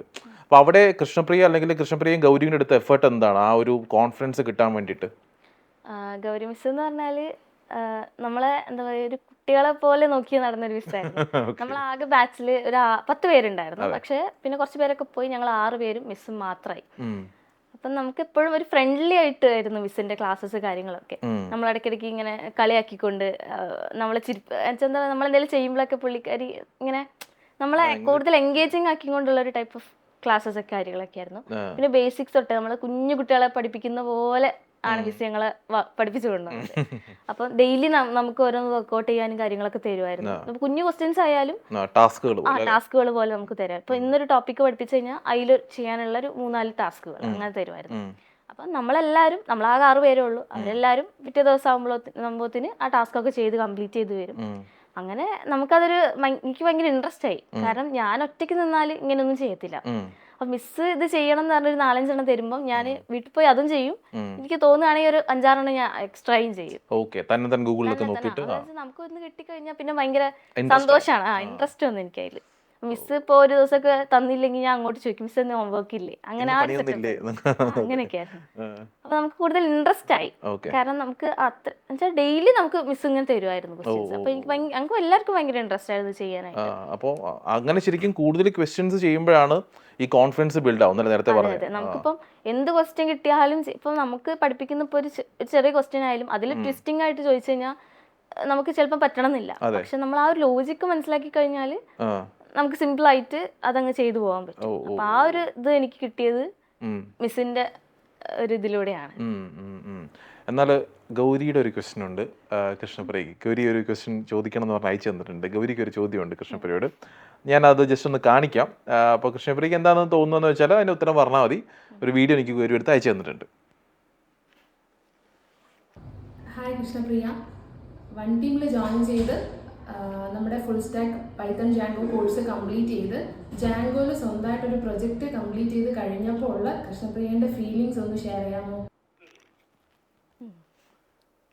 എന്താ തോന്നുന്നത്? ഇപ്പോൾ പറഞ്ഞ ഉത്തരങ്ങളിലത്തൊക്കെ അതുണ്ടാവുമെന്ന് എനിക്ക് തോന്നുന്നു. എന്നാൽ അതായത് ഗൗരിയുടെ ചോദ്യം ഞാനൊന്നും കൂടെ ഒന്ന് ആർട്ടിക്കുലേറ്റ് ചെയ്യണമെന്നുണ്ടെങ്കിൽ എല്ലാം കഴിഞ്ഞ് ഫൈനൽ പ്രൊജക്റ്റും ചെയ്ത് കഴിഞ്ഞപ്പോൾ എന്തായിരുന്നു തോന്നിയ ഒരു ഫീലിംഗ് എന്നുള്ളതാണ്. ഞാൻ കയറിയ സമയത്ത് ഇങ്ങനെ ഡീറ്റെയിൽ ആയിട്ട് ഞങ്ങൾക്ക് പറഞ്ഞു തന്നിട്ടുണ്ടായിരുന്നു. ആദ്യം ഒരു മിനി പ്രൊജക്റ്റ് ഉണ്ടാവും ക്ലാസ് തുടങ്ങുന്ന സമയത്ത്. അപ്പോൾ ആദ്യം ഒരു മിനി പ്രോജക്റ്റ് ഉണ്ടാവും. നമ്മൾ ഈ ഒരു പൈത്തൺ കഴിഞ്ഞ് കഴിഞ്ഞാൽ ഒരു പ്രോജക്റ്റ് ഉണ്ടാവും, മിനി പ്രോജക്റ്റ്. പിന്നെ ജാങ്കോ കഴിഞ്ഞ് അതും കൂടി കഴിഞ്ഞിട്ട് ഒരു പ്രോജക്റ്റ് ഉണ്ടാവും, പിന്നെ മെയിൻ പ്രോജക്റ്റ്. അങ്ങനെയായിരുന്നു പറഞ്ഞിട്ടുണ്ടായിരുന്നത്. അപ്പം ഞാനെന്നൊക്കെ ഇങ്ങനെ വിചാരിക്കുമായിരുന്നു, ഈശ്വര ഇതൊക്കെ എങ്ങനെ ചെയ്യാൻ പറ്റും വെച്ചാൽ ഒരു ഫ്രം സ്ക്രാച്ച് ഒരു സാധനം നമ്മൾ ഒറ്റയ്ക്ക് ചെയ്യാന്ന് പറയുന്നത് കുറച്ച് ബുദ്ധിമുട്ടായിരുന്നു എനിക്ക് അന്ന്. അപ്പം ഞാനിങ്ങനെ വിചാരിക്കും, ഈശ്വര ഇതൊക്കെ എങ്ങനെ ചെയ്ത് തീർക്കും എന്നുള്ളൊരു മൈൻഡ് ആയിരുന്നു. അപ്പം എനിക്ക് പൈത്തൺ കഴിഞ്ഞപ്പോൾ ആ ഒരു മിനി പ്രോജക്റ്റ് സെക്ഷൻ കഴിഞ്ഞു. അപ്പോൾ എനിക്ക് ഭയങ്കര സന്തോഷമായി. ഞാൻ ചെയ്തിരുന്ന ഒരു സോഷ്യൽ മീഡിയ ഒരു ചാറ്റ് പോലത്തെ ഒരു സാധനമായിരുന്നു പൈത്തൺ യൂസ് ചെയ്തിട്ട്. അപ്പോൾ അതെനിക്ക് സ്വന്തമായിട്ട് ചെയ്യാൻ പറ്റി, അതിനൊരു ഔട്ട്പുട്ട് കിട്ടി, അത് മിസ്സിനെ കാണിച്ചു. അപ്പോൾ എനിക്ക് സംതിങ് ചെയ്യാൻ പറ്റുമെന്ന് എനിക്ക് തോന്നി. അപ്പം അങ്ങനെയായി. പിന്നെ ജാങ്കോ ഫ്രെയിം വർക്ക് തുടങ്ങി, നമുക്ക് മെയിൻ പ്രൊജക്റ്റ് ആയി. മെയിൻ പ്രൊജക്റ്റിൽ തന്നെ മിസ് പറഞ്ഞു ഞങ്ങളോട് വെറൈറ്റി ആയിട്ട് എന്തെങ്കിലുമൊക്കെ ഒരു ഐഡിയ ആയിട്ട് വരാൻ പറഞ്ഞു. എപ്പോഴുള്ള പോലെ ഈ എന്താ പറയാ മാനേജ്മെന്റ് സിസ്റ്റംസ് ഒന്നും അല്ലാണ്ട് ഒരു വെറൈറ്റി ഒരു സാധനം. അപ്പൊ നമുക്ക് എല്ലാവർക്കും ടെൻഷനായി, കാരണം എന്താ ഇപ്പൊ എടുക്കാന്നുള്ളൊരു മൈൻഡ്. അപ്പൊ മിസ് തന്നെ ഞങ്ങൾക്ക് ഒരുപാട് എന്താ പറയാ ഐഡിയാസ് തന്നിട്ടുണ്ടായിരുന്നു. അപ്പൊ അതിന് ഞാൻ എടുത്തത് ഈ മറ്റേ എന്താ പറയാ മ്യൂസിക് ആപ്പ് ഉണ്ടാവുമല്ലോ, അതുപോലത്തെ ഒരു സംതിങ് ഒരു സാധനമായിരുന്നു, ആപ്പ് ബിൽഡ് ചെയ്യാന്നുള്ളത്. അപ്പോൾ തുടങ്ങി ആ ഒരു ഇത് കൊടുത്ത് ടോപ്പിക്കൊക്കെ കൊടുത്തു കഴിഞ്ഞ് എനിക്ക് ഭയങ്കര ടെൻഷനായി. ഈശ്വര ഇനി ഇത് എവിടെ തുടങ്ങണം, പറയുകയും ചെയ്തു കൊടുക്കുകയും ചെയ്തു. അപ്പോൾ മിസ് പറഞ്ഞ ടെൻഷൻ ഒന്നും ആവേണ്ട, മിസ് തന്നെ ഞങ്ങൾക്ക് സ്റ്റെപ്പ് ബൈ സ്റ്റെപ്പ് ആയിട്ട് എങ്ങനെ ചെയ്യണം, എന്തിൽ തുടങ്ങണം എന്നുള്ള കാര്യങ്ങളൊക്കെ പിന്നെ ഞങ്ങൾക്ക് പറഞ്ഞു കൊടുത്തു, ഗൈഡൻസ് പോലെ. അപ്പൊ നമ്മൾ ഓരോന്ന് ചെയ്തു വരും, മിസ്സിന്റെ അടുത്ത് കാണിക്കും, മിസ്സിന്റെ രീതിക്കാണ് നമുക്ക് പോവേണ്ടത്. അപ്പൊ നമുക്ക് ഓരോ സബ് ടാസ്കിങ് ചെയ്ത് കഴിയുമ്പോൾ നമുക്ക് ഭയങ്കര കോൺഫിഡൻസ് ആണ്, കാരണം നമുക്ക് ഇന്ന ചെയ്യാൻ പറ്റി, നമുക്ക് ഒരു ഔട്ട്പുട്ട് കിട്ടി എന്ന് പറയുമ്പോൾ തന്നെ നമുക്കത് ഒരു സ്റ്റെപ്പ് കഴിഞ്ഞു, അങ്ങനെ ഒരു നല്ലൊരു ഇംപ്രൂവ്മെന്റ് എനിക്ക് തോന്നി. അങ്ങനെ ആ പ്രൊജക്ട് ഓൾമോസ്റ്റ് എനിക്ക് കംപ്ലീറ്റ് ചെയ്യാൻ പറ്റിയിട്ടുണ്ട്. മിസ് ഒരു സ്റ്റേജിൽ മിസ് നമ്മൾ തളർത്താറില്ല. എന്താ പറയാ, നമ്മളൊരു നിനക്കൊരു പറ്റും, ഇപ്പൊ മിസ് ഇത് ചെയ്യാൻ പറ്റുന്നില്ല, അല്ലെങ്കിൽ ഇനി അങ്ങോട്ട് എന്ത് ചെയ്യണം എന്ന് അറിയില്ല എന്നൊക്കെ പറയുമ്പോൾ മിസ് തന്നെ ഇത് ഈ വഴിക്ക് ചിന്തിച്ച് നോക്ക്, അങ്ങനെ ചെയ്ത് നോക്ക്, ഇങ്ങനെ ചെയ്ത് നോക്ക് എന്നൊക്കെ പറയുമ്പോൾ നമുക്കൊരു ഒരാളെ നമ്മൾ സപ്പോർട്ട് ചെയ്ത് നോക്കുമ്പോൾ നമ്മൾ ഒരിക്കലും വീടില്ലല്ലോ, നമുക്ക് മുന്നോട്ട് പോകാനുള്ള ഒരു പ്രചോദനം പോലെ. എന്നാൽ ഈ പറഞ്ഞ പോലെ ചെയ്തു തരുന്നില്ല അല്ലേ? അതില്ല, മിസ് ആദ്യം അത് പറഞ്ഞിരിക്കുന്നു, നിങ്ങളായിട്ട് ചെയ്യണം, ഞാൻ നിങ്ങളെ കൂടെ ഉണ്ടാവും, അങ്ങനെയാണ് മിസ്സിന്റെ പറഞ്ഞിട്ടുള്ളത്. അപ്പൊ അത് ഒത്തിരി സപ്പോർട്ട് ചെയ്തിട്ടുണ്ട്. അപ്പൊ അത് പ്രൊജക്ട് കഴിഞ്ഞപ്പം എനിക്ക് സത്യം പറഞ്ഞാൽ ഭയങ്കര സന്തോഷം, കാരണം നമ്മൾ സാധനം ചെയ്തു തീർന്നു. നമ്മൾ തുടക്കത്തിൽ കയറി ഞാനായിരുന്നില്ല ഈ ക്ലാസ് കഴിയുമ്പോൾ ഉണ്ടായിരുന്നു. തുടക്കത്തിൽ പൈത്തൺ എന്താന്ന് പോലും അറിയത്തില്ലായിരുന്നു. അത് കഴിഞ്ഞ് ലാസ്റ്റ് ആയപ്പം പൈത്തന്റെ ഒരു ഫ്രെയിം വർക്കിൽ ഒരു ഫുൾ പ്രൊജക്റ്റും ചെയ്തു. എനിക്ക് ഭയങ്കര കോൺഫിഡൻസ് ആയി, ഇനിയിപ്പം ഇന്റർവ്യൂസ് ഒക്കെ അറ്റൻഡ് ചെയ്യാം എന്നുള്ളൊരു മൈൻഡായി. പിന്നെ ഈ 5th month ഒക്കെ ആയപ്പോ തന്നെ മിസ് ഞങ്ങളോട് തന്നെ പാരലലി അപ്ലൈ ചെയ്യാനൊക്കെ പറഞ്ഞിട്ടുണ്ടായിരുന്നു. അങ്ങനെ നമ്മൾ എനിക്കൊന്നും അവിടെ അപ്പോൾ നമ്മൾ പല സ്റ്റുഡൻസിനോടും പറയുന്നവരാണ്, ഇപ്പോൾ നമുക്കൊരു പ്ലേസ്മെൻറ്റ് ടീം ഉണ്ട്, അവർ പ്ലേസ്മെൻറ്റ്സുമായിട്ട് ബന്ധപ്പെട്ട ആളൊക്കെ നോക്കും. എന്നാലും ട്രെയിനേഴ്സ് തന്നെ പറയാറുണ്ട് നിങ്ങൾ സെൽഫ് ആപ്ലിക്കേഷനും കൊടുക്കൂ. കാര്യം ചിലപ്പോൾ പല കമ്പനീസും പ്രിഫർ ചെയ്യുന്നത് കാൻഡിഡേറ്റ്സ് തന്നെ അപ്ലൈ ചെയ്യുന്നതായിരിക്കും. അപ്പോൾ അങ്ങനെയാണ് ഗൗരിയാണ് എനിക്ക് തോന്നുന്നത് പറഞ്ഞത് അപ്ലൈ ചെയ്യാൻ വേണ്ടിട്ടല്ലേ? ഗൗരി മിസ് നമ്മളോട് സ്വന്തമായിട്ട് ഇങ്ങനെ അപ്ലൈ ചെയ്യാൻ പറയുന്നുണ്ടായിരുന്നു. അപ്പോൾ ഒരു ദിവസം മിസ്സിന്റെ അടുത്ത് വന്നിട്ട് പറഞ്ഞു, എൻ്റെ അടുത്തൊന്നല്ല, അവിടെ വന്നിട്ട് പറഞ്ഞു ഡ്രൈവ് നടക്കുന്നത് കൃഷ്ണപ്രിയക്ക് പോകാൻ പറ്റുമോ എന്നുള്ളത് ചോദിച്ചു. നമ്മളെ വൺ ടീമിൽ തന്നെ വേറെയും പിള്ളേരുണ്ടെന്ന് പറഞ്ഞിട്ടുണ്ടായിരുന്നു. അപ്പം തന്നെ അവിടെ നിന്ന് ഒരു കോള് വരും, ബാക്കി ഡീറ്റെയിൽസ് ഒക്കെ അവർ പറയുന്നു പറഞ്ഞു. അപ്പൊ അന്ന് വീട്ടിലെത്തിയപ്പോൾ തന്നെ എനിക്ക് കോള് വന്നു, ഇന്ന ദിവസം എക്സാം ഉണ്ട്, ബാക്കി കാര്യങ്ങളൊക്കെ ഇമെയിൽ വഴി അയക്കാന്ന് പറഞ്ഞു. അപ്പൊ അതിന്റെ ഡീറ്റെയിൽസ് കാര്യങ്ങളൊക്കെ വന്നു. ഒരു ഡേറ്റ് എനിക്ക് ഷെഡ്യൂൾ ചെയ്ത് തന്നു ഇന്റർവ്യൂവിന് വേണ്ടിയിട്ട്. അപ്പൊ എനിക്കൊരു ഫുൾ ഡേ ഇന്റർവ്യൂ ആയിരുന്നു, 3 rounds ആയിട്ട്. അത് കഴിഞ്ഞു, ഞാൻ പോയി അറ്റൻഡ് ചെയ്തു. എനിക്ക് സത്യം പറഞ്ഞാൽ ഭയങ്കര ടെൻഷൻ ആയിരുന്നു. ക്യാമ്പസ് കണ്ടപ്പോൾ തന്നെ എന്റെ ഗ്ലീവ് പോയി. ട്രിവാൻഡ്രം ക്യാമ്പസിൽ തന്നെയായിരുന്നു. അങ്ങോട്ട് കേറി കഴിഞ്ഞപ്പോൾ ഈശ്വര എവിടെയൊക്കെ കിട്ടിക്കഴിഞ്ഞാൽ ലെക്കാണല്ലോ എന്ന് ഞാൻ മൈൻഡിൽ ഓർത്തുകൊണ്ടാണ് കേറിയത്. കേറി എത്തി. ഫസ്റ്റ് റൗണ്ട് ഒത്തിരി പേരുണ്ടായിരുന്നു. എനിക്ക് തോന്നുന്നു ആ ഒരു ഹാള് നിറയെ പിള്ളേരായിരുന്നു. ഫസ്റ്റ് റൗണ്ട് നമുക്ക് കോഡിംഗ് റൗണ്ട് ആയിരുന്നു, ആപ്റ്റിറ്റ്യൂഡും കോഡിങ്ങും കൂടി. സാധനം. അപ്പൊ ഞാൻ നോക്കുമ്പോ ഒരു 100-120 പിള്ളേര് റൂമില്, റൗണ്ട് ആണെങ്കിൽ കോഡിംഗ് റൗണ്ട്. അപ്പം പോവാണെങ്കിൽ പോട്ടെ എന്നുള്ള മൈൻഡിൽ അങ്ങ് തുടങ്ങി. പിന്നെ നമുക്ക് ഈ ആപ്റ്റിറ്റ്യൂഡിന്റെ ക്ലാസ്സസ് നമുക്ക് ഇവിടുന്നുണ്ടായിരുന്നു. അപ്പൊ അതിലൂടെ അതും ഞാൻ പാരലലി പഠിക്കുന്നുണ്ടായിരുന്നു. അപ്പൊ ആപ്റ്റിറ്റ്യൂഡൊക്കെ ഒരുവിധം കംപ്ലീറ്റ് ചെയ്യാൻ പറ്റി. അത് കഴിഞ്ഞ് ലാസ്റ്റിലോട്ടാണ് ഈ കോഡിംഗ് ക്വസ്റ്റ്യൻസ് വന്നത്. കോഡിംഗ് പറഞ്ഞാൽ 2 കോഡിംഗ് ക്വസ്റ്റ്യനും 2 ഡീബഗ്ഗിങ് ക്വസ്റ്റ്യൻ ഉണ്ടായിരുന്നു. അപ്പം ഡീബഗ്ഗിങ് ആയിരുന്നു ഫസ്റ്റ്. അത് 2 ക്ലിയർ ആയി. എന്തോ പറ്റിക്കുന്നു, എന്തോ ശരിയായി. അപ്പം നമുക്ക് കിട്ടുമ്പോഴാണല്ലോ നമുക്ക് കൂടുതൽ ഇൻട്രസ്റ്റ് വരുന്നത്. അപ്പൊ നമ്മള് അപ്പൊ കോഡിങ് എത്തി, ഒരു ഫസ്റ്റ് കോഡിങ് കിട്ടി, അപ്പൊ ചെയ്യുമ്പോൾ തന്നെ കിട്ടുന്ന സാധനം. അങ്ങനെ സെക്കൻഡ് ക്വസ്റ്റ്യൻ ചെയ്തു, കിട്ടി. അപ്പൊ ആ ഒരു ടൈം പീരീഡിൽ മുന്നേ എനിക്കത് ക്ലിയർ ചെയ്യാൻ പറ്റി. അതായത് അവര് പറഞ്ഞ സമയത്തിനേക്കാൾ മുന്നേ തീർക്കാൻ പറ്റി. 1.5 മണിക്കൂർ എന്തോ ആണ് ക്വസ്റ്റ്യൻ, എനിക്ക് കറക്റ്റ് ഓർമ്മയില്ല. 1.5 മണിക്കൂർ എന്തോ ആണ് ടൈം ഉണ്ടായിരുന്നത്. അപ്പൊ എനിക്ക് തോന്നുന്നു ഞാനൊരു 10-20 മിനിറ്റ് മുന്നേ കഴിഞ്ഞു. സാധാരണ ഞാനിങ്ങനെ ടൈം കഴിഞ്ഞ താനേ സിസ്റ്റം ഓഫ് ആയ പോലെയാണ് ഉണ്ടാവാറ്. അത് നേരത്തെ അപ്പൊ എനിക്ക് ഭയങ്കര സന്തോഷമായി. ഞാൻ ഇറങ്ങി ടെസ്റ്റ് കഴിഞ്ഞവരെ പുറത്തിരുന്നോളം പറഞ്ഞു, ബാക്കി റിസൾട്ട് പാസ്സായവരെ നെക്സ്റ്റ് റൗണ്ടിലോട്ടുള്ളെന്ന് പറഞ്ഞു. നമ്മൾ ആദ്യം എഴുതി തീർത്ത് മറ്റേ മാസമായിട്ട്. അപ്പൊ ഞാനിങ്ങനെ ഇനിയിപ്പോ കിട്ടാനും വേണ്ടിയില്ല ആ ഒരു മൈൻഡ്, സീരിയസ്ലി. കാരണം അങ്ങനെയല്ല, അച്ഛാ ഇതുവരെ കിട്ടാത്ത തൃപ്തി തോന്നി. ഇനിയിപ്പം ഇന്റർവ്യൂ കിട്ടിയില്ലെങ്കിലും വേണ്ടില്ല, എനിക്ക് ഇത് കിട്ടിയല്ലോ എന്നുള്ള സന്തോഷമായിരുന്നു. അത് കഴിഞ്ഞ് നമ്മൾ പുറത്തിരുന്ന് 1/4 മണിക്കൂർ കഴിഞ്ഞിട്ടാണ് പിന്നെ റിസൾട്ട് കാര്യങ്ങളൊക്കെ വന്നത്. അതിൽ എനിക്ക് തോന്നുന്നു 10-15 പേരെ അതിന് പിക്ക് ചെയ്തിട്ടുള്ളൂ. ഞാനുണ്ടായിരുന്നു. അപ്പൊ എനിക്ക് ഭയങ്കര സന്തോഷമായി. കാരണം എനിക്ക് ചെറിയൊരു ഇതുണ്ടായിരുന്നു കിട്ടുന്നില്ല. കാരണം എനിക്കെല്ലാം കിട്ടിയല്ലോ. നമുക്ക് കോഡിങ് കിട്ടി, ഡീബഗിങ് കിട്ടി, ആപ്റ്റിറ്റ്യൂഡിൽ 1-2 പോയിക്കുന്നത് എനിക്കറിയാം. അപ്പം എനിക്കൊരു ഇതുണ്ടായിരുന്നു. അങ്ങനെ കിട്ടി. നമ്മൾ നെക്സ്റ്റ് റൗണ്ടിലോട്ട് വിളിച്ചു. നെക്സ്റ്റ് റൗണ്ടിലേക്ക് കമ്മ്യൂണിക്കേഷൻ ടെസ്റ്റ് ആയിരുന്നു. അത് വലിയ കുഴപ്പമില്ല. ഇന്റർവ്യൂ അല്ല, നമ്മളൊരു ഓൺലൈൻ പ്ലാറ്റ്ഫോമിൽ തന്നെ നമ്മൾ എന്താ പറയുക, ഇമെയിൽ റൈറ്റിംഗ്, പിന്നെ സ്പീക്ക് ചെയ്യുന്നത്, നമ്മളൊരു ക്വസ്റ്റ്യൻ ചോദിക്കുമ്പോൾ നമ്മൾ അതിന് ആൻസർ, ഒരു 5 മിനിറ്റിൽ ആൻസർ പറയുന്നത്, അങ്ങനെ അത് കുഴപ്പമില്ലായിരുന്നു. കമ്മ്യൂണിക്കേഷൻ ടെസ്റ്റ് കുഴപ്പമില്ലായിരുന്നു. അത് കഴിഞ്ഞ് പിന്നെ ഇന്റർവ്യൂ, ഞങ്ങൾക്ക് ടെക്കും HR കൂടെ ഒരുമിച്ചായിരുന്നു. ഒരു പാനലായിരുന്നോ അതോ? പാനലായിട്ട് എനിക്ക് ഒരാളുണ്ടായിരുന്നു. അവിടെ പോയിട്ട് അത് ഓൺലൈൻ ആയിട്ടായിരുന്നു ഉണ്ടായിരുന്നത്, ടെക് പ്ലസ് HR. അപ്പൊ അവിടെ എത്തി. എനിക്ക് തോന്നുന്നു ഫൈനൽ റൗണ്ടിലോട്ട് ഞാൻ ഒറ്റ ഗേൾ ഉണ്ടായിരുന്നുള്ളൂ, ബാക്കി ഒരു 5-6 ബോയ്സ് ഉണ്ടായിരുന്നു. അപ്പൊ ഞാൻ ഗേൾ ആയതുകൊണ്ട് തന്നെ പെട്ടെന്ന് വിടാൻ വേണ്ടിയിട്ട് അവർ ഫസ്റ്റ് തന്നെ ഇന്റർവ്യൂ എടുത്തു. അപ്പൊ എനിക്ക് ആരോടും എന്താ ക്വസ്റ്റ്യൻ ചോദിച്ചതെന്ന് ഒന്നും ചോദിക്കാനുള്ള ഒരു ഗ്യാപ്പ് എനിക്ക് കിട്ടിയില്ല. ഞാൻ കയറി ചെന്നു, ഭയങ്കര ടെൻഷനായിട്ട്. ഞാനാണെങ്കിൽ ഒരു മീറ്റിംഗ് റൂമിലായിരുന്നു എന്നെ ഇരുത്തിയിട്ടത്. ഞാനാകതൊക്കെ കണ്ട് കിളി പോയി ഇങ്ങനെ ഇരിക്കുക. അപ്പം ക്വസ്റ്റ്യൻസ് ഒക്കെ ചോദിച്ചു. അപ്പൊ എനിക്ക് DBMS സൈഡിൽ അധികം ക്വസ്റ്റ്യൻസ് വന്നിട്ടുണ്ടായിരുന്നത്. അത് ഡാറ്റ എഞ്ചിനീയറിന്റെ ഒരു റോളായിരുന്നു. അപ്പൊ പൈത്തണിൽ ഒരു കോഡ് ചോദിച്ചിട്ടുണ്ടായിരുന്നു, കാണിക്കാനായിട്ട്, പറയാനായിട്ട്, എക്സ്പ്ലെയിൻ ചെയ്യാനായിട്ട്. പിന്നെ DBMS ഒത്തിരി ക്വറീസ് ചോദിച്ചിട്ടുണ്ടായിരുന്നു, ഒരുപാട്. DBMS പിന്നെ അത്യാവശ്യം എനിക്ക് അറിയായിരുന്നു. DBMS ക്വറീസ് ചോദിച്ചു. പിന്നെ ഫുൾ എന്താ പറയുക, ടെക്, എൻ്റെ പ്രോജക്ട്സ് കാര്യങ്ങൾ. അപ്പൊ എനിക്ക് ഇവിടുന്ന് ഒരു ഫുൾ സാധനം ഞാൻ ചെയ്തുകൊണ്ട് അവിടെ നന്നായിട്ട് എനിക്ക് പറയാൻ പറ്റി. അവര് ചോദിച്ച എല്ലാ കാര്യങ്ങളും അത്യാവശ്യം പറയാൻ പറ്റി. പിന്നെ ഈ ക്ലൗഡ് സൈഡ് ഒക്കെ ചോദിച്ചപ്പോൾ ഒരിച്ചിരി കുഴപ്പമുണ്ടായിരുന്നു. പിന്നെ അവരെന്നെ നിങ്ങൾക്ക് അറിയോന്നുള്ള അറിയാൻ വേണ്ടിട്ട് മാത്രമാണെന്ന് പറഞ്ഞിട്ടുണ്ടായിരുന്നു. അപ്പൊ അതൊക്കെ അത്യാവശ്യം പറയാനൊക്കെ പറ്റി. അങ്ങനെ അവിടുന്ന് ക്ലാസ് കഴിഞ്ഞപ്പോൾ ഞാൻ അവിടുന്ന് തന്നെ ചോദിച്ചിട്ടുണ്ടായിരുന്നു എപ്പോഴാണ് റിസൾട്ട് വരിക എന്ന് പറഞ്ഞു. പുള്ളി പറഞ്ഞ് നാളെ മറ്റന്നാളൊക്കെ ആകുമ്പോഴത്തേന് വരും എന്ന് പറഞ്ഞു. അവിടുത്തെ സാറല്ല, അവിടുത്തെ ഒരു പുള്ളി പുറത്തുനിന്നായിട്ടുണ്ടായിരുന്നു. അത് കഴിഞ്ഞ് ഞാൻ പുറത്തിറങ്ങിയപ്പോഴും എൻ്റെ മൈൻഡിൽ അയ്യോ ഇനിയിപ്പോ ഇത് ടെക് പ്ലസ് HR എങ്ങനെയാന്നുള്ളത് അവരുടെ കയ്യിലാണത് കൊടുക്കണോ വേണ്ടത്. ഭയങ്കര ടെൻഷനായിരുന്നു. അപ്പൊ ഞാൻ ഓക്കെ എന്തായാലും ഫുൾ ഡേ, രാവിലെ ഒരു 8 മണിക്ക് തുടങ്ങിയിട്ട് വൈകിട്ട് ഒരു 4 മണി വരെ ഉണ്ടായിരുന്നു. 4 മണിയായപ്പോൾ ഞാൻ ഇറങ്ങി. മിസ് എന്നെ വിളിച്ച് ചോദിച്ചിട്ടുണ്ടായിരുന്നു എങ്ങനെ ഉണ്ടായിരുന്നു, മിസ് ഇതൊക്കെ കിട്ടിയെന്നൊക്കെ പറഞ്ഞു, ഭയങ്കര സന്തോഷമായി എന്നൊക്കെ പറഞ്ഞു. മറ്റേത് റിസൾട്ട് വന്നിട്ട് നോക്കാന്ന് പറഞ്ഞു. അങ്ങനെ ഒരു വീക്ക് കഴിഞ്ഞു. പിറ്റേ ദിവസമായി, ഒന്നും വന്നില്ല. ഒരു വീക്ക് കഴിഞ്ഞു, 2 വീക്ക് കഴിഞ്ഞു. അവിടുന്ന് ഒരു കോളും വരുന്നില്ല, ഒന്നും വരുന്നില്ല. അപ്പൊ അതിന്റെ ഇടയ്ക്ക് എനിക്ക് വൺ ടീമിൽ തന്നെ വേറൊരു ഇന്റർവ്യൂ കൂടി ഷെഡ്യൂൾ ചെയ്ത് തന്നിട്ടുണ്ടായിരുന്നു. അപ്പൊ ഞാൻ അത് അറ്റൻഡ് ചെയ്തിട്ടുണ്ടായിരുന്നു. അത് പെട്ടെന്നായിരുന്നു, ലാഗ് ഒന്നും ഇല്ലായിരുന്നു. അപ്പൊ അതിലെനിക്ക് കിട്ടിയിട്ടുണ്ടായിരുന്നു. അതിലിതുപോലെ കോഡിങ് ക്വസ്റ്റ്യൻ ഉണ്ടായിരുന്നു, അത് ചെയ്യാൻ പറ്റി. അങ്ങനെ കഴിഞ്ഞു, അത് കിട്ടിയായിരുന്നു. അതിന്റെ ഓഫർ വന്നു. പക്ഷെ അതൊരു സ്റ്റാർട്ടപ്പ് കമ്പനി ആയിരുന്നു അല്ലേ? ഒരു സ്റ്റാർട്ടപ്പ് കമ്പനി ആയിരുന്നു, അതിന്റെ ഓഫർ വന്നു. അപ്പം എനിക്ക് ഇത് കിട്ടണം എന്നുള്ളൊരു ഉറപ്പായിട്ടും ഒരു ടോപ്പ് കമ്പനിയാണ്.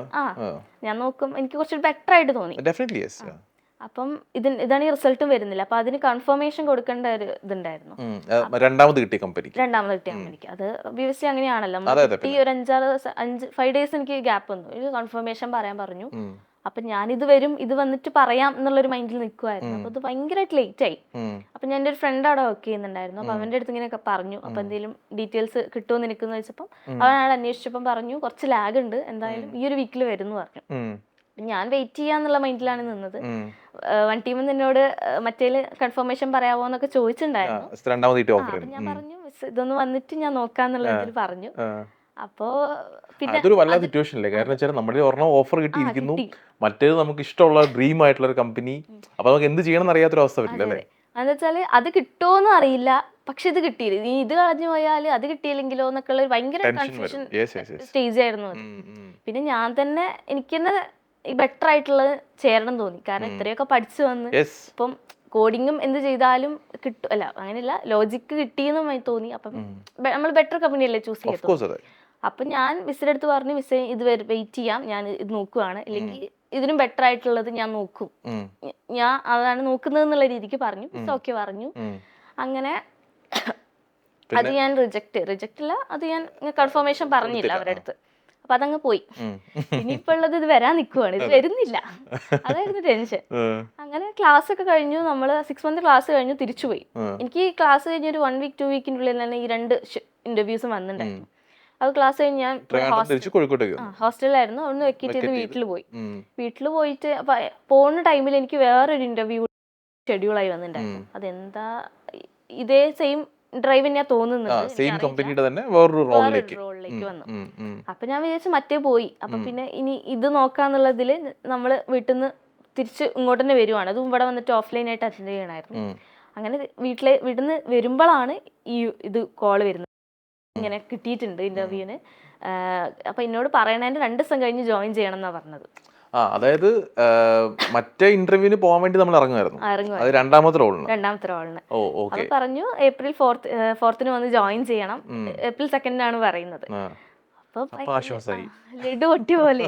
ഞാൻ ആദ്യം ഗൗരി മിസ്സിനെ വിളിച്ച് പറഞ്ഞു എനിക്ക് ഇങ്ങനെ കിട്ടി. മിസ് ഭയങ്കര സന്തോഷം, മിസ്സിന് എനിക്ക് കിട്ടണമെന്ന് ഭയങ്കര ആഗ്രഹമായിരുന്നു. ഞാൻ ഇങ്ങനെ പാരലലി ഒക്കെ അപ്ലൈ ചെയ്ത് ഇങ്ങനെ നടക്കുമ്പോഴും ഇടയ്ക്ക് ക്ലാസ് ഒക്കെ ലീവ് കട്ടാക്കായിരുന്നു, ഇങ്ങനെ ഒരു ഇന്റർവ്യൂവിന് പോയി. അങ്ങനെ മിസ് ഭയങ്കര സന്തോഷം. പിന്നെ ഉത്തര മിസ്സിനെ ഞാൻ വിളിച്ചു പറഞ്ഞു, മിസ്സായിരുന്നു നമ്മുടെ ഈ പ്ലേസ്മെന്റ് സെല്ലിലുണ്ടായിരുന്നു. അപ്പൊ ഞാൻ പറഞ്ഞു മിസ്സേ എനിക്ക് കിട്ടിയെന്ന് പറഞ്ഞു, ഭയങ്കര സന്തോഷമായി. അങ്ങനെ അത് കഴിഞ്ഞു, ഞാൻ പോയി ജോയിൻ ചെയ്തു. അങ്ങനെയാണ് അവിടെ നമ്മൾ ആ കമ്പനിയിൽ എത്തിപ്പെടുന്നത്. ഇപ്പോൾ അവിടെ ഓൾമോസ്റ്റ് ഒരു 1 year ആവാറാവുന്നു വർക്ക് ചെയ്തിട്ട്. ഇപ്പോൾ എനിക്കറിയാം നല്ല വൈബാണ്, നന്നായിട്ട് വർക്ക് ചെയ്യാൻ പറ്റുന്നുണ്ടെന്ന് തോന്നുന്നു. സംസാരിക്കുമ്പോൾ എനിക്ക് കൃഷ്ണയുടെ ഒരു കാര്യം തോന്നുന്നത് ഭയങ്കര ഒരു പോസിറ്റീവ് ആറ്റിറ്റ്യൂഡൊക്കെ ഉള്ള ആളാണെന്ന് തോന്നുന്നു. അതായത് ഇത് ഫേക്ക് ചെയ്യാൻ കുറേ ഡിഫിക്കൽട്ടാണ് ആക്ച്വലി. നമ്മൾ ഈ പല കമ്പനീസ് ഹയർ ചെയ്യുമ്പോൾ അവർ പറയാനുള്ള കാര്യമാണ്, ഞങ്ങൾ ഏറ്റവും അധികം നോക്കുന്ന കാര്യങ്ങൾ ഒന്ന് എന്ന് പറയുന്നത് പോസിറ്റീവ് ആറ്റിറ്റ്യൂഡ് ഉള്ള ആളാണെന്നുള്ളതാണ്. അപ്പോൾ ഇത് ശരിക്കും എങ്ങനെയാണിത് എന്താ പറയുക, ഇത് ഉണ്ടാക്കിയെടുക്കാൻ പറ്റും ഈ പോസിറ്റീവ് ആറ്റിറ്റ്യൂഡ്? അതോ ശരിക്കും അങ്ങനെയാണോ കൃഷ്ണപ്രിയ നേരത്തെ തൊട്ടേ? പോസിറ്റീവ് ആറ്റിറ്റ്യൂഡ് എന്ന് പറഞ്ഞാൽ ഒരു ഇതിൽ നോക്കുമ്പോൾ നമ്മൾ ഉണ്ടാക്കിയെടുക്കുന്നത് തന്നെയാണ്. കാരണം നമുക്ക് എപ്പോഴും ഒരു പോസിറ്റീവ് തോട്ട് വരുന്നത് എപ്പോഴാന്ന് വെച്ചാൽ നമ്മളൊരു ഗോൾ അച്ചീവ്, നമുക്കൊരു ഗോൾ വേണം. അപ്പൊ ആ ഗോൾ അച്ചീവ് ചെയ്യണം നമുക്കൊരു കൈൻഡ് ഓഫ് തോട്ട് ഉണ്ടെങ്കിൽ നമ്മൾ എല്ലാത്തിനും പോസിറ്റീവായിട്ടേ കാണത്തുള്ളൂ. നമ്മൾ അതിന്റെ മുന്നിൽ എന്ത് വന്നു കഴിഞ്ഞാലും നമ്മൾ അതിനെ പോസിറ്റീവായിട്ടേ കാണത്തുള്ളൂ. അപ്പൊ ഞാൻ ആ ഒരു ഇതിലാണ് എല്ലാത്തിനെയും കണ്ടത്. കാരണം എനിക്കിങ്ങനെ ഒരു ജോബ് കിട്ടണമെന്നുണ്ടായിരുന്നു. അപ്പൊ ഞാൻ തന്നെ എന്റെ വീക്ക് പോയിന്റ്സ് കണ്ടുപിടിച്ചു, അതിനുള്ളൊരു സൊല്യൂഷനും കണ്ടുപിടിച്ചു. അപ്പൊ ഇനി എല്ലാവരുടെ മുന്നിലും ഞാൻ നെഗറ്റീവായിട്ട് നിന്ന് കഴിഞ്ഞാൽ അത് എന്റെ കോൺഫിഡൻസിനെ തന്നെ ബാധിക്കും. അപ്പൊ ഞാൻ ഇപ്പൊ ഏതെങ്കിലും ഇന്റർവ്യൂ ഒന്ന് ഞാനത് ഫെയിൽ ആയി പോയി ഞാനത് പോസിറ്റീവായിട്ട് എടുക്കും, കുഴപ്പമില്ല, ഇതിന്ന് എനിക്ക് ബെറ്റർ ആവാലോ എന്നുള്ളൊരു മൈൻഡ് ആയിരുന്നു. അപ്പൊ അങ്ങനെ നമ്മൾ സ്വയം എല്ലാത്തിനെയും പോസിറ്റീവായിട്ട് കണ്ടു കഴിഞ്ഞാൽ നമുക്ക് എന്തായാലും നമുക്ക് ആ ഗോൾ നമുക്ക് അച്ചീവ് ചെയ്യാൻ പറ്റും. എനിക്ക് തോന്നുന്നു ഒരു പീസ് ഓഫ് മൈൻഡും ഉണ്ടാവും അല്ലേ കുറെയൊക്കെ. ഇപ്പോൾ കമ്പനീസിൽ ഇപ്പോൾ ഇന്റർവ്യൂ അറ്റൻഡ് ചെയ്യുന്ന സമയത്തൊക്കെ ഇത് ശരിക്കും ഹെൽപ്പ് ചെയ്തിട്ടില്ല നമ്മൾ ഈ ഒരു കാര്യം, ഇപ്പൊ എല്ലാ കാര്യത്തിനും അല്ലേ പോസിറ്റീവായിട്ട് സമീപിക്കുന്നതിന്റെ ഒരു. കാരണം നമ്മളിപ്പം ഏതെങ്കിലും ഒരു ഇന്റർവ്യൂവിന് പോയി ഒരു റൗണ്ട് പൊട്ടിക്കഴിഞ്ഞാല് നമ്മള് ആ ഒരു ഇതാ വരുന്നത്. നമുക്ക് ഒത്തിരി കാര്യങ്ങൾ കിട്ടിയല്ലോ ഈ ഒരു ഇന്റർവ്യൂ അറ്റൻഡ് ചെയ്തിട്ട്. അപ്പൊ നമുക്കത് അടുത്തതിൽ ബെറ്റർ ആക്കാം എന്നുള്ളൊരു മൈൻഡിൽ നമ്മൾ അങ്ങ് എടുത്താൽ മതി. പിന്നെ അറ്റൻഡ് ചെയ്യുമ്പോൾ നമുക്ക് ടെൻഷൻ കാര്യങ്ങളൊക്കെ ഉണ്ടാവും. അതെ, അത് നമുക്ക് ഒരിക്കലും മാറ്റാനും അത്ര ഈസി അല്ലല്ലോ. വെരി ഗുഡ്, നല്ല ആൻസർ ആണ് പറഞ്ഞത്. ആക്ച്വലി ഒരു ഗോൾ ഉണ്ടാവുക എന്നൊക്കെ പറയുന്നത്, അപ്പോൾ അതുണ്ടാവുമ്പോൾ സ്വാഭാവികമായിട്ട് നമ്മൾ മറ്റ് ചെറിയൊരു പ്രശ്നങ്ങൾ നമ്മൾ കണ്ടച്ച് വിടാൻ തുടങ്ങുമായിരിക്കും അല്ലേ. ഫാമിലിയെ പറ്റി കൊണ്ടൊന്ന് പറഞ്ഞിട്ട് നമുക്ക് എനിക്കൊന്ന് അവസാനിപ്പിക്കാമെന്ന് തോന്നുന്നു. ഫാമിലി വീട്ടിലാരൊക്കെ ഉണ്ട് കൃഷ്ണപ്രിയയുടെ? അവരുടെ ഒരു സപ്പോർട്ട് എങ്ങനെയായിരുന്നു ഈ ഒരു 23 വർഷത്തിനിടയ്ക്ക്? അതുകൂടെ പറയൂ. അതെ, വീട്ടില് അച്ഛനമ്മ 2 അനിയത്തിമാരാണുള്ളത്. എനിക്ക് തോന്നുന്നു എന്റെ എല്ലാ കാര്യത്തിനും ഞാൻ അങ്ങോട്ടൊരു തീരുമാനം. അച്ഛൻ്റെ പേര് കൃഷ്ണദാസൻ. അച്ഛൻ KSF ഏജന്റ് ആയിട്ടാണ് വർക്ക് ചെയ്യുന്നത്. അപ്പം അച്ഛനും അമ്മയും എന്ന് പറയുമ്പോൾ ഞാനിപ്പോ ഇന്നത് പഠിക്കണം എന്ന് പറയുമ്പം അവര് എന്നെ അഡ്വൈസ് ചെയ്യും. പക്ഷെ നിനക്ക് ഉറപ്പുണ്ടെങ്കിൽ നീ പൊയ്ക്കോ എന്നുള്ള രീതിക്കാണ് നിന്നിട്ടുള്ളത്. എപ്പോഴും സപ്പോർട്ടായിട്ട് തന്നെയാണ് നിന്നിട്ടുള്ളത്. ഇപ്പോൾ ബിടെക് കഴിഞ്ഞ് 1 ടീം ഞാൻ പഠിക്കണം എന്ന് പറഞ്ഞപ്പോഴും ആദ്യമൊക്കെ നിനക്ക് ഇനി അല്ലാണ്ട് ജോലി കിട്ടില്ലേ എന്നൊക്കെ എൻ്റെ അടുത്ത് ചോദിച്ചിട്ടുണ്ടായിരുന്നു. ഇത്രയും പഠിച്ചില്ലേ പഠിച്ചില്ലേ, തനിയെ ജോലി കിട്ടത്തില്ലേ എന്നൊക്കെ പറഞ്ഞിട്ടുണ്ടായിരുന്നു. വീണ്ടും അഗൈൻ ഒരു 40,000-45,000 രൂപ വീണ്ടും മുടക്കണം. അങ്ങനെയൊക്കെ ഒരു ഇതുണ്ടായിരുന്നു. ഉണ്ടാവും. അതെ. അപ്പൊ പിന്നെ ഞാനിങ്ങനെ പറഞ്ഞ് മനസ്സിലാക്കിയപ്പോ അച്ഛന് കാര്യങ്ങളൊക്കെ മനസ്സിലായി. ഓക്കെ, നിനക്ക് നീ ഇനിയും പഠിച്ചിട്ടാണ് നിനക്ക് കിട്ടണം എന്നുണ്ടെങ്കിൽ നീ പഠിച്ചോ. അച്ഛൻ കൂടെ നിന്നു. അച്ഛനും അമ്മയും എല്ലാവരും സപ്പോർട്ട് കൂടി എനിക്ക് ഇവിടെ എത്താൻ പറ്റത്തുള്ളൂ. അപ്പൊ ഇപ്പോഴും അവർക്ക് ഭയങ്കര സന്തോഷമാണ് ഞാൻ വീട്ടിലേക്കൊക്കെ എന്റെ സാലറിക്ക് കൊടുക്കുമ്പോ. അവർക്ക് ഭയങ്കര ഒരു എന്താ പറയാ, എനിക്കൊരു സാറ്റിസ്ഫാക്ഷൻ ആണ് അവരെ സന്തോഷം കാണുമ്പോ. അപ്പം അവരെപ്പോഴും എന്റെ സപ്പോർട്ടായിട്ട് കൂടെ ഉണ്ട്. അപ്പൊ അനിയത്തിമാരായാലും എല്ലാവരും ഇനി ഒരു കാര്യത്തിലും എന്താ പറയാ എന്നെ ചെയ്യരുത് എന്ന് പറഞ്ഞ് റെസ്ട്രിക്ട് ചെയ്തിട്ടില്ല അച്ഛനും അമ്മയും ഒന്നും ഇതുവരെ. ഇപ്പൊ ഞാനിപ്പോ ഇതെടുത്ത് ഒരു തെറ്റായി ഇപ്പൊ പോളി പോയതൊക്കെ ഒരു തെറ്റായ തീരുമാനമാണെന്നൊക്കെ ചിലവരൊക്കെ എൻ്റെ അടുത്ത് പറഞ്ഞിട്ടുണ്ടായിരുന്നു. എന്തിനാണ് അങ്ങനെയൊക്കെ പോയത്, പോളിയൊന്നും ഇതെല്ലാം എന്നൊക്കെ പറഞ്ഞ ഒത്തിരി പേരുണ്ടായിരുന്നു. പക്ഷെ അച്ഛനും അമ്മയൊക്കെ അവൾക്ക് പഠിക്കണമെങ്കിൽ അവള് പൊക്കോട്ടെ, അവൾക്ക് അതാണ് ഇഷ്ടമെങ്കിൽ അത് അവളെ ചെയ്യട്ടെ എന്നുള്ള മൈൻഡ് ആയിരുന്നു. പക്ഷെ അന്ന് വെച്ച് എൻ്റെ അച്ഛൻ ഇന്ന് വരെ ഞങ്ങളെ മക്കളെ കാര്യത്തിൽ ഒരു ടെൻഷൻ ഇതുവരെ ഉണ്ടായിട്ടില്ല. നിങ്ങൾക്ക് വല്ലാണ്ട് പ്രഷർ വരുമോ അങ്ങനത്തെ കാര്യങ്ങളൊന്നും ചെയ്തിട്ടൊന്നും? അങ്ങനെയൊന്നും നമുക്ക് നിങ്ങൾക്ക് പഠിക്കണമെങ്കിൽ പഠിച്ചോ എന്നുള്ള ഒരു മൈൻഡ് ആയിരുന്നു. നമ്മൾ കൂടെ ഉണ്ടാവും, ആ ഒരു കൈൻഡ് ഓഫ് ഇതായിരുന്നു അവര് ഭാഗത്തുനിന്നുണ്ടായിരുന്നത്. അപ്പോൾ ഇപ്പോൾ ലൈഫ് ഒരു എന്താ പറയുക, നമ്മൾ കരിയർ സ്റ്റാർട്ട് ചെയ്തു, ഒരു നല്ല കമ്പനിയിൽ വർക്ക് ചെയ്യുന്നു, അത്യാവശ്യം ഭേദപ്പെട്ട സാലറി, ഇപ്പോൾ പീസ് ഓഫ് മൈൻഡ് ആയിട്ട് പോയിക്കൊണ്ടിരിക്കുകയാണ്. ഇനി എന്താണ് ലൈഫിൽ ഇനി ചെയ്യാനൊക്കെ ഉദ്ദേശിക്കുന്നത്? എന്തൊക്കെ ഇപ്പോൾ ചിലർക്ക് ഉണ്ടാവുമല്ലോ അങ്ങനത്തെ ഒരു ബക്കറ്റ് ലിസ്റ്റ്, ഇന്ന കാര്യങ്ങളൊക്കെ ചെയ്യണം. ഞാൻ കരിയർ മാത്രമല്ല പറഞ്ഞത്, രണ്ടും പറയാം. കരിയർ അല്ലാതെ വേറെ ലൈഫിൽ ഇനി അച്ചീവ് ചെയ്യണം എന്നൊക്കെ ആഗ്രഹിക്കുന്ന എന്തെങ്കിലും കാര്യങ്ങളൊക്കെ ഉണ്ടോ? എന്തൊക്കെയാണ് ചെയ്യണം എന്ന് ആഗ്രഹമുള്ളത്? അങ്ങനെ ആഗ്രഹം എന്ന് പറയുമ്പോൾ എനിക്ക് M.Tech എടുത്തൊക്കെ കൊള്ളാമെന്ന് ഒരാഗ്രഹമുണ്ട്. അപ്പൊ ആദ്യമൊക്കെ ഞാൻ ഇനി വിട്ടുകഴിഞ്ഞ് ഇനി പഠിക്കാനേ ഇല്ല എന്നുള്ളൊരു മൈൻഡിലായിരുന്നു ഞാൻ.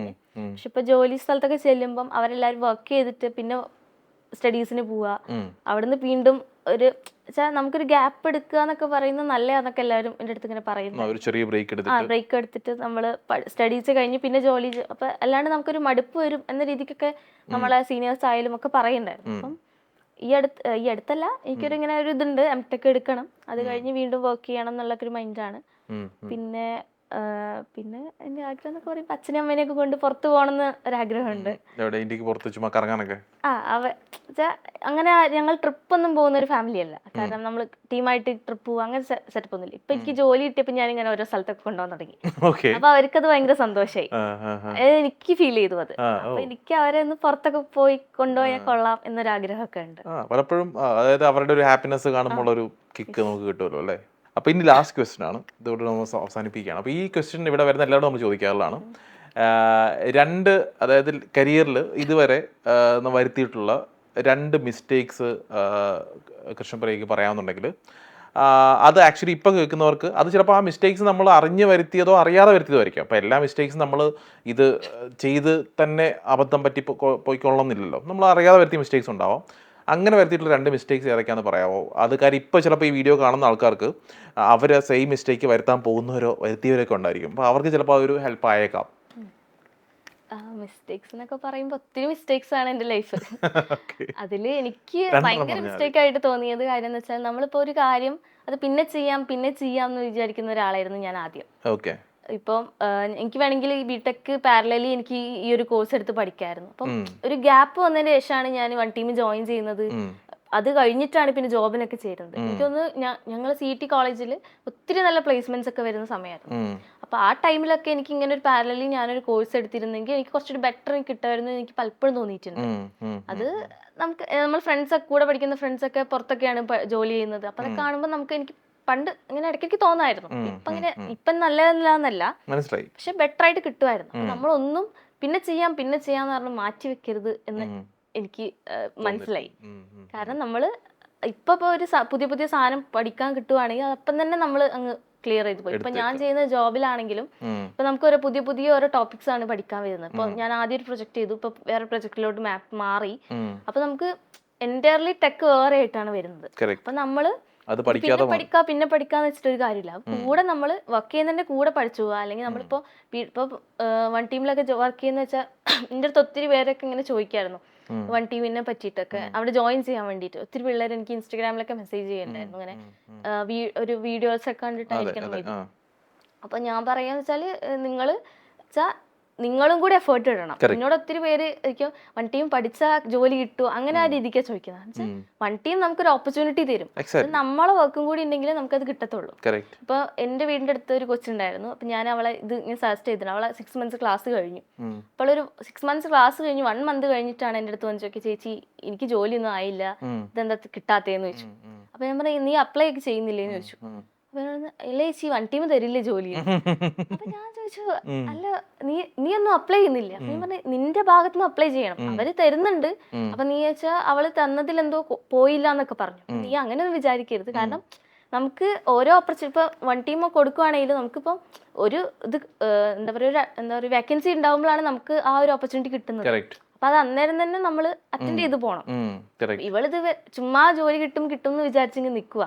അപ്പൊ നമ്മളെ ഭാഗത്തു നിന്നുള്ള ഒരു എഫേർട്ട് കൂടി എടുക്കണം. കാരണം നമുക്ക് ഗൗരി മിസ് പറഞ്ഞൊരു കാര്യം അതാണ്, നമ്മൾ പാരലി ഇപ്പൊ വൺ ടീം തരും എന്നുവെച്ചാൽ നമുക്ക് ഓപ്പർച്യൂണിറ്റീസ് തരും, പക്ഷെ നമ്മളെ ഭാഗത്തുനിന്ന് നമ്മൾ പാരലി നമ്മൾ അപ്ലൈ ചെയ്തുകൊണ്ട് നിൽക്കണം, പ്രിപ്പയർ ചെയ്യണം, പഠിച്ചുകൊണ്ട് നിൽക്കണം.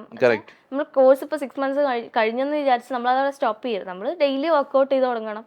ഞാനായാലും ഇപ്പൊ ക്ലാസ് കഴിഞ്ഞ് 2 week 3 week കഴിഞ്ഞിട്ടാണ് ഞാൻ ജോബിലേക്ക് കയറുന്നത്.